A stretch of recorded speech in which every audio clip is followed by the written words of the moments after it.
everybody. It is Wednesday, April 11th, I believe. Yeah, April 11th. Welcome to RML TV, episode number 2.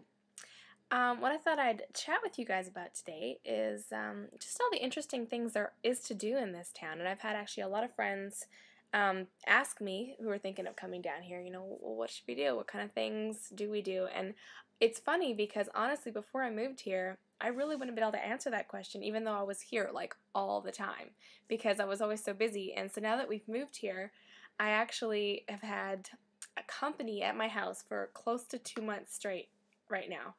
And I'm a people person, so I don't really mind at all. I just hope my husband isn't ready to strangle somebody. So, yeah, 2 months straight of company. And we've been doing all the sightseeing, all the touristy things, and showing them around.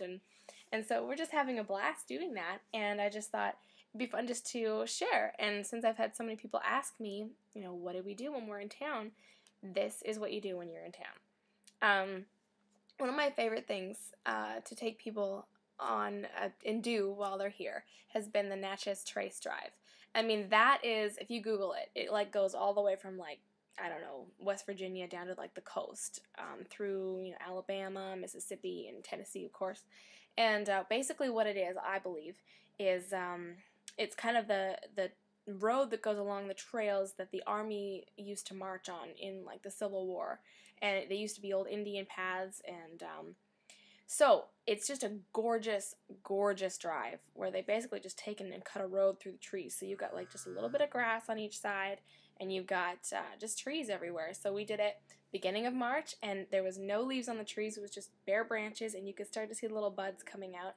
And then I did it a week later when we had a guest here, and everything was like hot pink, just like completely in bloom. And then we did it a week later with our next set of company, and it was incredible, the change. It's just all of a sudden the blossoms are all gone, and it was just everything's green. You can't even see through the trees because everything's so bloomed and in full growth. So I bet you fall would be an incredible time to do it. It's just very tree-y, just lots of things just growing, and then in the fall things would just be like brilliant colors like crazy. So the Natchez Trace Drive is probably my favorite just because it's real peaceful.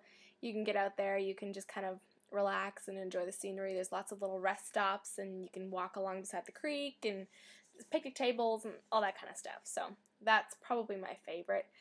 You can't come here and not do the Country Music Hall of Fame if you're interested at all in that kind of thing. Just a real interesting time, lots of interactive stuff, and just a real, it's a education, regardless of whether you are a major country music fan or not. You're going to learn a lot just going there. And another thing that, kind of something you have to do if you're going to come to Nashville, you got to go down to Broadway on a weekend night and just be blown away. People are always asking me, like, is it daunting being down here where there's like, you're no longer a big fish in a little pond. You're just one of hundreds and thousands of people who are trying to make it in this business. And it really is a testament to that when you go down to Broadway on the weekend, because every single bar is full of people who could play circles around most people. And so it's pretty cool just to see the talent, and those people are just there every evening, and you can, like I said, every bar has got live entertainment. So it's a real blast heading down to Broadway on a weekend. And then other than that, you have to see like the Opryland Hotel. Really cool. Just real fun. We do picnics there. You can go pack a lunch. There's places to eat there. But it's basically like a massive indoor tropical garden. And they've got staff there like all day, every day, tending to it. And there's a riverboat cruise you can do.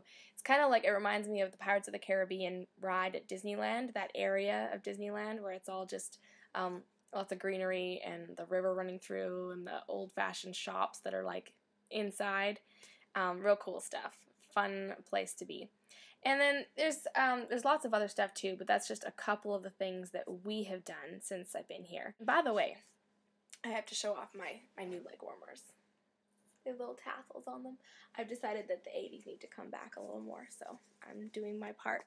So one of the other things suggested as part of a subject by Chris O'Hearn on my Facebook page was the differences between where I come from and where I live now here in Tennessee. And you're going to hear me talk about weather a lot, but that really is the biggest difference. And for me, every chance I get, I make fun of people down here, because when there is the threat of snow, it's like the apocalypse is happening. And people will go to like the store and stock up on bread and milk and, huddle up at home until it's blown over. And, if it starts to snow on the highway, people will literally just kind of park and get out and walk home, because they don't drive and that kind of thing. And it's funny to me, but you can't really blame them, because when you've never done it before and there isn't the proper equipment to handle that kind of thing, what else are you going to do? And it is really hilly down here too. So we've even had school closures with just the threat of snow. Like, we've had snow days without snow just because it might snow. So I'm used to, like, if it's minus 35, that's Celsius, which is almost like minus 40 Fahrenheit. If it's that cold and you've got 3 feet of snow, you're still going to school. You get your butt up and get it out there and get to class. It was like if there was a blizzard or the power was out or something, then maybe we get to get off. But anyhow, that's really funny for me. Another thing different, of course, is the accent. And I'll call home and people will be like, you realize, you're starting to sound like them. And I guess there is a bit of a southern thing going on. So apparently it's really easy to pick up. And I don't really notice it, but I think over time, it makes sense, especially if it is one of those easier accents to start doing, that if you're living here, you're going to start talking like that. So that's another, for sure, a big difference. And Calgary was a really, really friendly city to grow up in and to live in. And if you can imagine that times a couple hundred, being down here, it's a really, really friendly, outgoing town. Everybody's your best friend, and it's not fake. People are really real, and you can go to a restaurant and end up sharing your life story with the waitress after you pay her. And so I really like that kind of thing, because I'm a real people person, and I appreciate getting to know people, more than just a surface level. I think that's the main differences. A lot more green, a lot more bugs, a lot more bugs. And that's not my favorite part at all. My friends are really sick of hearing me ask if they've ever seen a brown recluse spider. I am a little obsessed. It's spiders more than bugs, and maybe I'll do an entire video blog on my fear of spiders sometime. But like I said, I'm pretty sure my friends are pretty tired of hearing me talk about it, so we won't go there today. And I've been yakking for close to 10 minutes now, so I think I'm going to call her good. Nobody ever accused me of not having anything to say. So I think we're going to go order some pizza.